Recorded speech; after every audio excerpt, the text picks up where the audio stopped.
you denied access to global entry and you want to know if there's anything you can do? Well, watch this video. Today we're discussing what you can do if you've been denied access to global entry membership. It can be frustrating to face denial, but don't worry. We've got you covered with some helpful tips and steps you can take, along with some real life examples from me.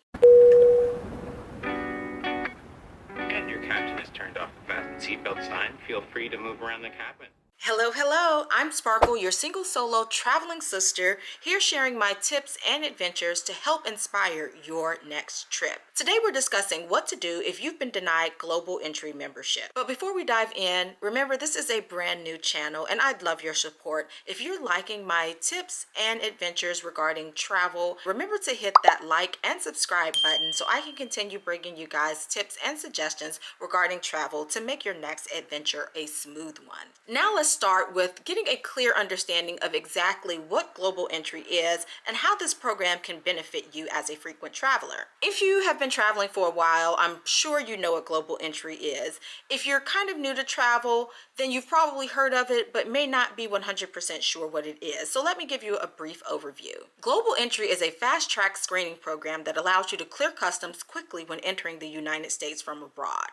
To join Global Entry, you'll need to submit an application along with a $100 fee. You'll then be invited to an interview, which will ask you questions and take your fingerprints. The whole process takes about 30 minutes. Once you're approved, you'll receive a Global Entry card that you can use at the kiosk when you arrive to the United States from abroad. You'll also have access to TSA PreCheck, which gives you expedited security screenings in select airports across the country. But global entry is not just for U.S. citizens. Citizens of other countries can apply for global entry and enjoy many of the same benefits. It's important to keep in mind that this is not a quick process. Approval for global entry and the background check can take several months. So if you have been denied, it feels like it may be the end of the road, but it's likely that you have other options. First, let's talk about why global entry applications might be denied. The most common reason for denial might be providing incomplete information, having a criminal record, or not meeting the program's eligibility requirements. For example, my application was recently denied for failing to mention a minor traffic violation from back in my college days that honestly I had forgotten about. I was notified of the denial after I had already gone through the screening process and done the interview and submitted my fingerprint. Now let's discuss what you can do if you've been denied.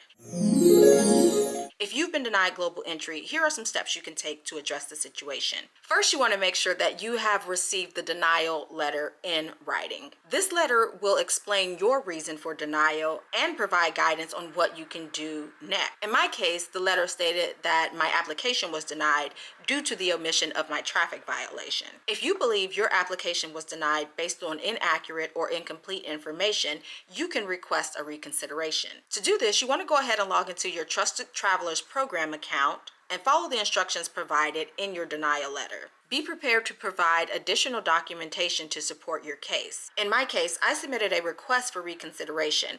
I didn't have any proof of the traffic violation, again, because it was so long ago, but I was able to provide that I did not have any current criminal activity on my record because I have had several background checks since the incident, and I already knew that that was the only other incident where I've had my fingerprints taken for legal reasons. Lastly, if your request for reconsideration is also denied, you can appeal this decision by submitting a request through the CBP's Trusted Travelers Ombudsman. This process can take several months, so be patient and provide all the necessary documentation upon request to support your appeal. When it's all said and done, applying to global entry can be beneficial, and this may seem like a lot of additional work to go through. This will not be a quick process though. It can take up to several months. In my case, it took almost 8 months to get fully approved. So just be patient, have your documentation ready, and respond quickly when you are asked to provide additional information. Thanks for watching.